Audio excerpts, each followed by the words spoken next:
జగన్మోహన్ రెడ్డి గారు చేసిన వ్యాఖ్యలు మరోసారి సంచలనం అవుతున్నాయి. ఈరోజు రాష్ట్రంలో జగనే ఉండుంటే బాగుండేదని ప్రతి ఇంట్లో కూడా మాట్లాడుకునే పరిస్థితులు వచ్చాయి.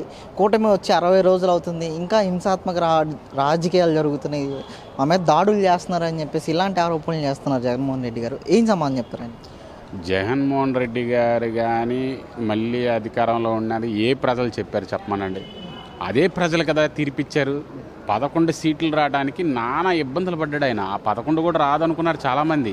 ఎందుకంటే జగన్మోహన్ రెడ్డి అంత దుర్మార్గమైన పాలన చేశాడు కాబట్టి అదే ప్రజలు ఇది మాకొద్దు అనుకొని, ఇది మాత్రం నిజమండి, ప్రతి ఇంట్లో కూడా ఒకటే అనుకున్నారు, ఏ కుటుంబమైనా ఈ దరిద్రుడు మాకొద్దు అంతే తప్ప ఆయన ఏదో ప్రేమతో పిలిచా అనుకుంటున్నాడేమో ఆ జగన్మోహన్ రెడ్డి.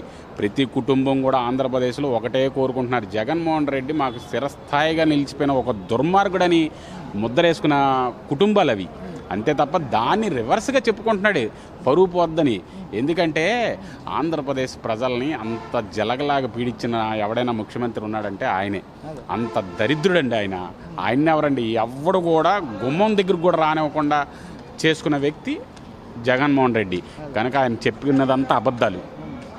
ఏంటి అంటే ఈరోజు ఆ విజయవాడలో ఉన్న అంబేద్కర్ విగ్రహం దగ్గర దాదాపు కూటమి నాయకులందరూ కూడా అరాచకాలు సృష్టిస్తున్నారు. ఒక రాజ్యాంగ నిర్మాత ఆయన్ని అవమానించేలాగా ఆయన పేర్లు తీసేయడం కానీ, జగన్మోహన్ రెడ్డి పేర్లు తీసేసి కక్షపూరిత రాజకీయాలు చేస్తున్నారని చెప్పేసి ఇలాంటి ఆరోపణలు చేస్తున్నారు కదా. అంటే మీ అభిప్రాయం ఏంటి? అసలు ఈరోజు జగన్మోహన్ రెడ్డి గారి పేరు తొలగించారా అని అంటున్నారు కదా, ఏమంటారు? అసలు జగన్మోహన్ రెడ్డి గారు చేసిన పనులే ఈ ఫస్ట్. అదే అంబేద్కర్ గారికి విగ్రహం గారి దగ్గర నుంచి ఒక 3 కిలోమీటర్లో ఎన్టీఆర్ యూనివర్సిటీ ఉంటుందండి. మరి ఎన్టీఆర్ యూనివర్సిటీ ఎంత అక్కడ చాలామంది స్టూడెంట్స్కి కానీ ప్రజలకు కానీ అక్కడ అందుబాటులో ఉన్న ఒక వాతావరణం ఏరియాలో ఫస్ట్ పేర్లు మార్చింది ఎవరండి? జగన్మోహన్ రెడ్డి.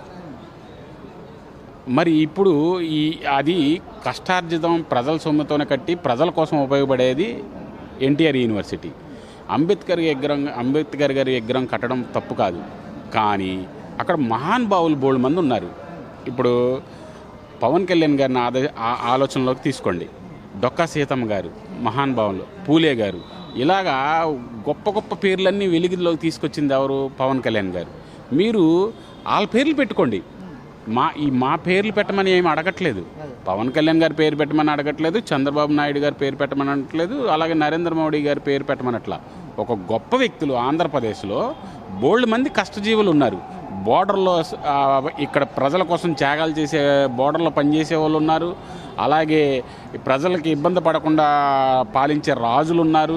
ఇలాంటి పేర్లు పెట్టమన్నదే అడుగుతున్నారు తప్ప వీళ్ళు దాన్ని ప్రజలను మోసం చేసి 5 సంవత్సరాలు పాలించారు కాబట్టి మళ్ళీ ఇంకా మోసం చేయాలి వాళ్ళని అనే ఆలోచనతో బురజల్లుతున్నారు. ఇక్కడ అరాచకాలు జరుగుతున్నాయి, వీళ్ళు దోచుకునే దొంగ సొమ్మంతా బయటకు వస్తుందని కేసులు అవుతున్నాయని ఈ రకంగా మైండ్ డైవర్ట్ చేసి ప్రజల్ని మైండ్ పాడు చేయడానికి ఇది ఒక ట్రాక్ వాడుతున్నారు తప్ప వీళ్ళైతే నిజం కాదండి, అదంతా అబద్ధాలు. ఈరోజు దళితుల మీద దాడులు చేసినట్టే ఒక రకంగా అని చెప్పేసి ప్రజాస్వామ్యం కూని అయిపోయింది, అంబేద్కర్ మీద దాడి చేయడం అంటే అని చెప్పేసి ఇలాంటి ఆరోపణలు చేస్తున్నారు. పోతిన మహేష్ గారు కానీ లేకపోతే మిగిలిన వైసీపీ నాయకులందరూ కూడా చాలా ఆరోపణలు చేస్తున్నారు. ఏ సంబంధం అండి? అంబేద్కర్ గారు అన్నది ఒక దళితులకే కాదండి, అన్ని వర్గాలకు కూడా ఆయన ఒక రాజ్యాంగమైన నిర్మాత.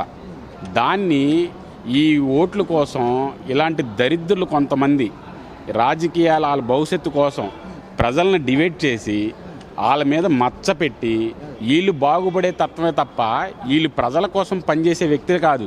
ఇప్పుడు వైసీపీలో ఉన్న ప్రతి ఓడు కూడా దుర్మార్గుడండి.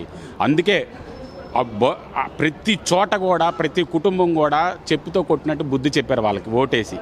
కనుక వీళ్ళకి ఇలాగే కానీ ఉంటే వీళ్ళు జైల్లోకి వెళ్లాల్సి వస్తుందని ఇదే ప్రజల్ని మళ్ళీ మోసం చేయడానికి వీళ్ళు ఒక నాటకం ఆడుతున్నారు.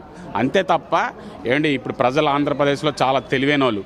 ఎందుకంటే రామరాజ్యం లాంటి రాజ్యాన్ని తెచ్చి పెట్టారు. ఇప్పుడు రాక్షస రాజ్యాన్ని పోగొట్టి రామరాజ్యం లాంటి రాజ్యాన్ని తెచ్చి అప్పచెప్పారు కాబట్టి రానున్న రోజుల్లో ప్రజలకు మంచి జరుగుద్దని ఈ సందర్భంగా తెలియజేస్తారు. దాదాపు 60 రోజులు అవుతుంది కూటమి వచ్చి కూడా.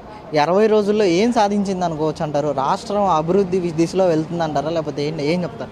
ఈ 60 రోజుల్లో మీరే చూస్తున్నారు.